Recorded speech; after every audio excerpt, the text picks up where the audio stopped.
दोस्तों आज की वीडियो में मैं आपको टेक्निकल एनालिसिस की एक ऐसी थ्योरी समझाने जा रहा हूं जिससे आप रेगुलर प्रॉफिट अर्न कर सकते हैं और इस थ्योरी का नाम है एलियट वेव थ्योरी। ये थ्योरी रैल्फ नेल्सन एलियट ने 1930s में डेवलप की थी।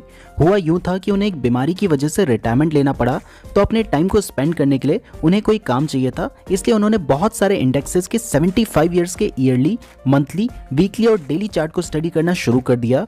और वो यही नहीं रुके, उन्होंने खुद ही आवरली और 30 मिनट चार्ट भी बनाए और उन्हें भी स्टडी किया। चार्ट्स को स्टडी करते हुए उन्होंने ऑब्जर्व किया कि सभी टाइम फ्रेम के चार्ट में कुछ वेव पैटर्न्स बनते हैं जो कि बार बार रिपीट होते हैं, और इनके रिपीट होने का रीजन है इन्वेस्टर्स का बिहेवियर जो कि फियर और ग्रीड से बना है। इसको एक एग्जाम्पल से समझते हैं। जैसे अगर आपने किसी शेयर में 1 लाख रुपए इन्वेस्ट किए और वो थोड़े टाइम बाद 1.5 लाख हो गए, तो अब आपको डर लगने लगेगा, यानी आपके अंदर फियर आ जाएगा कि कहीं अब प्राइस गिर ना जाए, इसलिए बेच देता हूँ।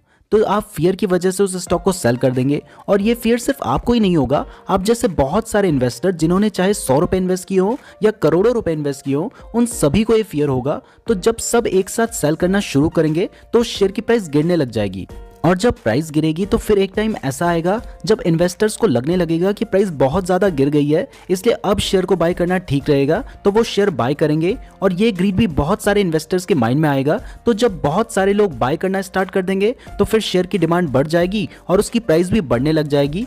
उसके बाद फिर एक बार से फियर आएगा, फिर सेलिंग शुरू हो जाएगी और फिर प्राइस गिरने लगेगी। और फिर दोबारा एक टाइम ऐसा आएगा जब इन्वेस्टर्स को लगेगा कि प्राइस बहुत ज्यादा गिर गई है, फिर ग्रीड आएगा, फिर बाइंग शुरू होगी और फिर प्राइस बढ़ने लग जाएगी, और इस तरह से वेव पैटर्न बनेगा। तो एलियट थ्योरी में इन वेव पैटर्न्स को आइडेंटिफाई, प्रिडिक्ट और कैपिटलाइज करना ही बताया गया है, जिसे सीख कर आप स्टॉक्स में सही टाइम पर एंट्री करना सीख जाएंगे और इससे आपको रेगुलर प्रॉफिट होगा। वैसे नेल्सन एलियट ने जब ये थ्योरी बनाई थी उस टाइम पर ये थ्योरी उतनी पॉपुलर नहीं हुई, पर जब 1935 में नेल्सन एलियट ने अपनी इस थ्योरी का यूज करके स्टॉक मार्केट बॉटम का प्रिडिक्शन किया, तो ये प्रिडिक्शन इतना ज्यादा एक्यूरेट था कि उसके बाद से हजारों इन्वेस्टर्स, पोर्टफोलियो मैनेजर्स और ट्रेडर्स इस थ्योरी का यूज करने लगे। और आज भी बहुत सारे इन्वेस्टर्स इस थ्योरी का यूज करते हैं। इसलिए थ्योरी आज भी उतना ही काम करती है जितना 1930s के टाइम पर करती थी।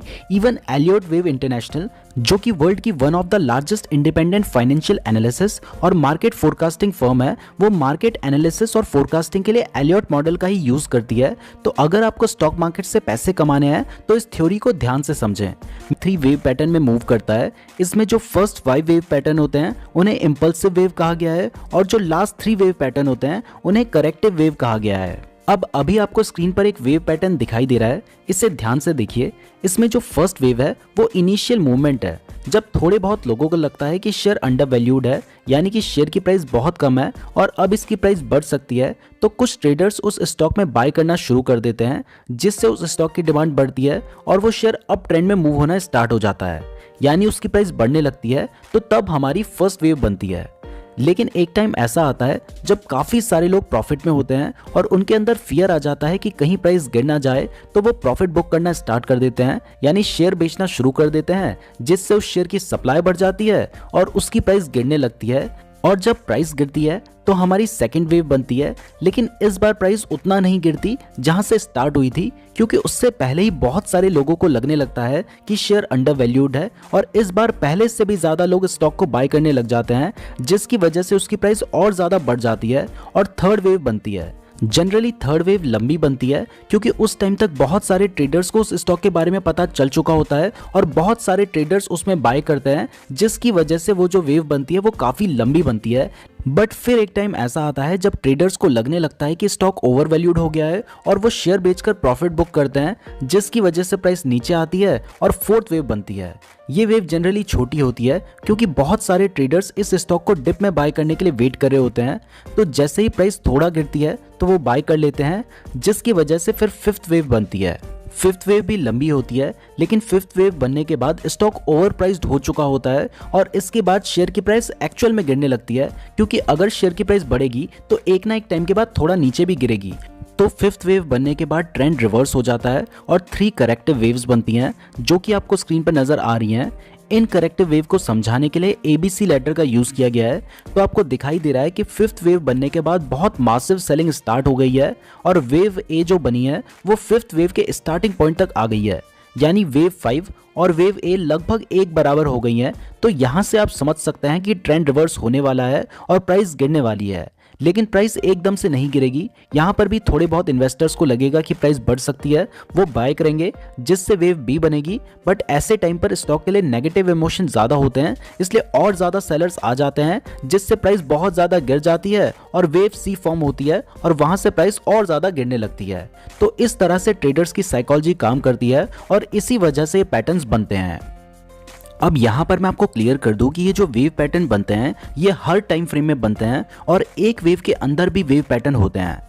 जैसे अभी आपको स्क्रीन पे नजर आ रहा है कि फर्स्ट वेव के अंदर भी वेव पैटर्न बना हुआ है, तो अगर आप 1 डे की कैंडल में वेव पैटर्न देख रहे हैं तो 1 आवर की कैंडल में भी वेव पैटर्न बना होगा। इसलिए एक वेव के अंदर भी वेव पैटर्न बनता है और इसलिए जब भी हम वेव पैटर्न देखते हैं तो हम सभी टाइम फ्रेम में देखते हैं और इसका फायदा ये होता है कि इससे हम पता कर सकते हैं कि ट्रेंड कहाँ से रिवर्स होगा और जब हमें पता होगा कि ट्रेंड कहाँ से रिवर्स होगा तो हम वहाँ पर ट्रेड ले पाएंगे। लेकिन दोस्तों ट्रेड लेने से पहले एलियट वेव थ्योरी के 3 इंपॉर्टेंट रूल्स हैं, तो अब उन्हें जानते हैं। सो दोस्तों पहला रूल है कि थर्ड वेव सबसे छोटी नहीं होगी, यानी थर्ड वेव हमेशा लंबी होगी जैसी आपको चार्ट में दिखाई दे रही है। जरूरी नहीं है कि सबसे लंबी हो, लेकिन सबसे छोटी नहीं होगी।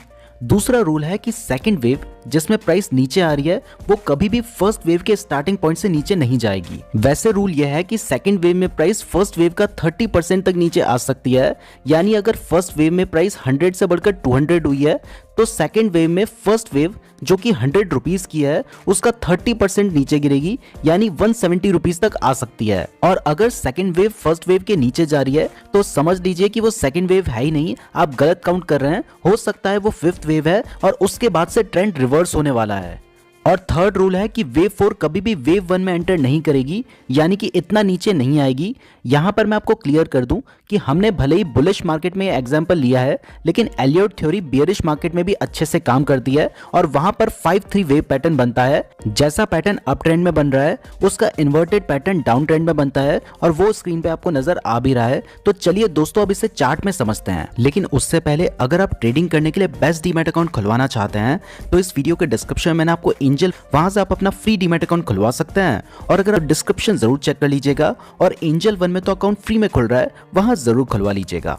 तो दोस्तों आपको दिखाई दे रहा है कि हमने अभी टाटा मोटर्स का वीकली चार्ट खोला हुआ है, तो यहाँ पे इसका लोएस्ट पॉइंट है। तो यहाँ से हमारी फर्स्ट वेव बनना स्टार्ट हुई और वो यहाँ से लेकर यहाँ तक गई, लेकिन यहाँ पर जाने के बाद इसकी प्राइस थोड़ी सी गिरी और यहाँ पे हमारी सेकंड वेव बनी। यहाँ पे मैंने आपको बताया था कि ये जो सेकंड वेव है ये फर्स्ट वेव का 30% हो सकती है, लेकिन यहाँ पे 30% भी नहीं थी। उसके बाद हमारी थर्ड वेव बनी। थर्ड वेव के बारे में मैंने आपको बताया था कि वो जनरली सबसे बड़ी होती है, तो आपको दिखाई दे रहा है कि थर्ड वेव काफ़ी बड़ी थी। उसके बाद दोबारा सेलिंग शुरू हो गई और फोर्थ वेव बनी, लेकिन यहाँ पे डिप में बाय करने के लिए बहुत सारे ट्रेडर्स अवेलेबल थे, जिसकी वजह से प्राइस वापस बढ़ गई और फिफ्थ वेव बन गई। तो अगर वीकली चार्ट की बात करें तो टाटा मोटर्स अभी अपनी फिफ्थ वेव में है, लेकिन अगर आप ट्रेडिंग करते हैं तो वीकली चार्ट बहुत ज़्यादा ब्रॉड हो जाता है, इसलिए अब 1 आवर का चार्ट देखते हैं। तो दोस्तों अब हमने टाटा मोटर्स का 1 आवर का चार्ट लगा दिया है। तो यहाँ पे आपको दिखाई दे रहा है कि यहाँ से हमारी फर्स्ट वेव स्टार्ट होती है और वो यहाँ तक जाती है। तो यहाँ पे हमने लिख भी रखा है फर्स्ट वेव हमारी यहाँ पर है, तो यहाँ से लेकर यहाँ तक हमारी फर्स्ट वेव गई और उसके बाद मैंने आपको बताया था एलियट वेव थ्योरी के अकॉर्डिंग यहाँ से प्राइस थोड़ा नीचे जाती है, तो यहाँ से नीचे गई और हमारी सेकंड वेव बनी, लेकिन ये हमारी फर्स्ट वेव के स्टार्टिंग पॉइंट से नीचे नहीं गई, इससे ज़्यादा नीचे नहीं गई। यहीं से इसकी प्राइस वापस उठ गई और ये बनी हमारी थर्ड वेव। मैंने आपको बताया था कि थर्ड वेव सबसे ज़्यादा लंबी बनती है, तो आपको दिखाई दे रहा है कि हमारी थर्ड वेव ये बनी और उसके बाद दोबारा हमारी प्राइस जो थी वो थोड़ा सा नीचे आई, लेकिन यहाँ पर ज़्यादा नीचे नहीं आई और उसके बाद यहाँ से दोबारा उसकी प्राइस बढ़ गई। तो हमारा जो 1 आवर का चार्ट है उसमें हमारी फिफ्थ वेव भी बन चुकी है और उसके बाद इसमें करेक्शन स्टार्ट हो चुका है। तो आपको दिखाई दे रहा है कि फिफ्थ वेव बनने के बाद जो हमारी इसके बाद ए वेव बनी, यानी वेव ए बनी, वो जो थी वो हमारी फिफ्थ वेव के स्टार्टिंग पॉइंट के आसपास आ गई थी।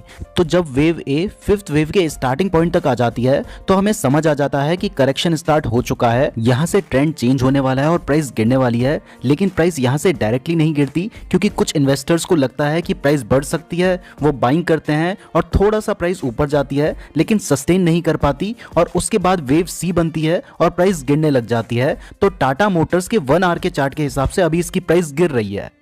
आपको अच्छे से समझ आए इसलिए मैं एक एग्जांपल और देता हूं।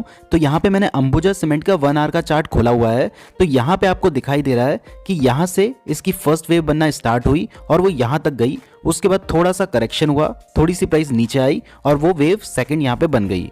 उसके बाद हमारी यहाँ पे वेव थर्ड बनी, वो भी आपको दिखाई दे रही है, जो कि सबसे लंबी है। और अभी इसकी फोर्थ वेव बन रखी है और अभी इसकी फोर्थ वेव चल रही है, यानी इसके बाद अभी इसकी फिफ्थ वेव बनना बाकी है। तो यहाँ से अभी इसकी प्राइस ऊपर जा सकती है, हो सकता है अभी थोड़ा नीचे जाए इसकी प्राइस, लेकिन उसके बाद इसकी प्राइस यहाँ से इस तरीके से ऊपर जा सकती है। तो अब आपको समझ आ गया होगा कि किस तरीके से आपको एलियट वेव थ्योरी का यूज करना है ट्रेड करने के लिए। इसके साथ ही आप सपोर्ट एंड रेजिस्टेंस और अदर स्ट्रेटजी का यूज भी कर सकते हैं। मैं उम्मीद करता हूं आपको वीडियो पसंद आई होगी। डिस्क्रिप्शन में एंजल वन का लिंक भी दिया गया है, वहां से आप अपना फ्री डीमैट